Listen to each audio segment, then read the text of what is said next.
Good morning, everyone. How are you? I hope you all are fine. So let's start our today's work, and today we are going to describe about our history chapter first, last part. आज हम last part के बारे में पढ़ेंगे and the thinking about time and historical period. इसमें हमने 1000 सालों के अपने इतिहास के बारे में पढ़ा। अब हम थोड़ा सा समय के बारे में देखते हैं कि जो हिस्टोरियंस होते थे वो समय को किस तरह से देखते थे। Historians do not see time just a passing of hours, days and years as a clock और a calendar.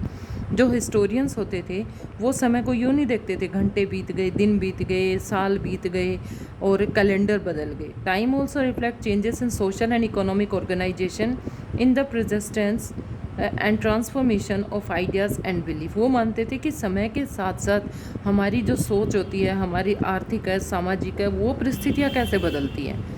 The study of time is made somewhat easier by dividing the past into a last segments. Last segments में बांटा first period that possess shared characteristic. In the middle of the 19th century के middle में British historians divided the history of India into 3 periods. 3 period में अंग्रेजों ने भारत के इतिहास को बांटा, हिंदू, मुस्लिम और British.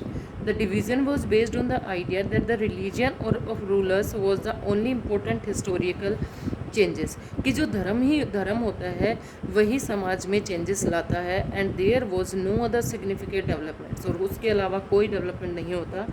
In the economy, society और culture such as division also ignored the rich diversity of the subcontinent. तो इससे ये माना गया कि जो धर्म होता है वो एक्चुअल समाज में परिवर्तन लाने में सक्षम होता है। Few historians follow this periodisation today. आज भी कुछ हिस्टोरियन इस पीरियडाइजेशन को मानते हैं, फॉलो करते हैं। Most look to economic and social factors of characteristic the major elements of different movement of the past. The historians you read last year included a wide range of early societies. पिछले साल जो 6th class की हमने book पढ़ी उसमें हमने Hunter gathers के बारे में, अर्ली फार्मर्स के बारे में, people living in towns and villages उनके बारे में पढ़ा, and early empires and kingdoms. The histories you will be studying this year is often describe at medieval. देखो बेटा, हिस्ट्री को 3 टाइप्स में डिवाइड किया गया। फर्स्ट था एंशिएंट पीरियड, सेकेंड है मेडिवियल पीरियड, एंड थर्ड है modern.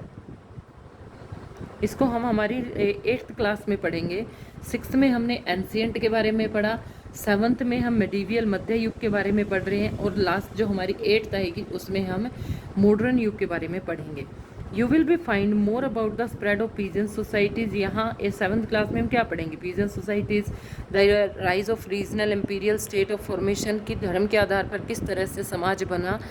Sometimes at the cost of pastoral and forest people. Pastoral होते हैं जो चरवाहे वगैरह जो लोग होते हैं, forest people. The development of Hinduism, Hindu dharma and Islam dharma major religion arrival European trading companies, कहाँ से किस तरह से ये धर्म भारत में आया। These 1000 years of Indian history witness considerable change. अलग अलग चेंजेस आए हैं। After all, the 6th and the 18th centuries were quite different from the 8th और 11th century. जो 16th और 18th century थी वो पुराने 7th और 8th century से टोटली अलग थी। Therefore, describing the entire period of the one historical unit is not without the इस प्रॉब्लम, मतलब बहुत बड़ी प्रॉब्लम है इस तरह के समय को दिखाना। Moreover the medieval period is often contrasted with the modern period. आमतौर पर जो मध्य युग होता है उसकी तुलना मॉडर्न आधुनिक युग से की जाती है।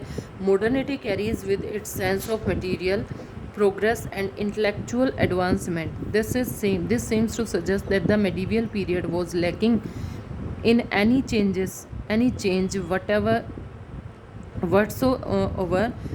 But of course we know this was not case, कि किसी तरह से उनमें थोड़ा बहुत डिफरेंस हो सकता है लेकिन much difference is not there. During this 1000 years of societies of the subcontinent were transformed often and economic several regions reached a level of prosperity that attracted to interest of European trading companies.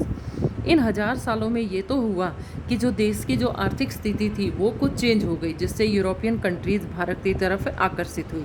As you read this book, look out for signs of changes and the historical process at work. Also, whenever you read, you can compare what you read in the book with the what you read last year. Compare कर सकते हैं इस साल हम क्या पढ़ रहे हैं, लास्ट ईयर हमने क्या पढ़ा था. Look out your changes and continuities whatever wherever you can, and look at the world around you to see what else has changed to remained same. कि आज हम चारों तरफ हम देख सकते हैं, आप अपने जो आपके पेरेंट्स हैं, दादा दादी है, उनसे भी इस बारे में डिस्कस कर सकते हैं कि पहले कैसा होता था, आज का समय कैसा है, और आने वाला समय हम खुद ही आइडिया लगा सकते हैं कि आने वाले समय में क्या क्या चेंजेस हो सकते हैं. तो I hope this chapter is clear to you, and this is not a very difficult chapter, it's so easy chapter. And in the next video we will do the question answer of this chapter and try to find out some questions also.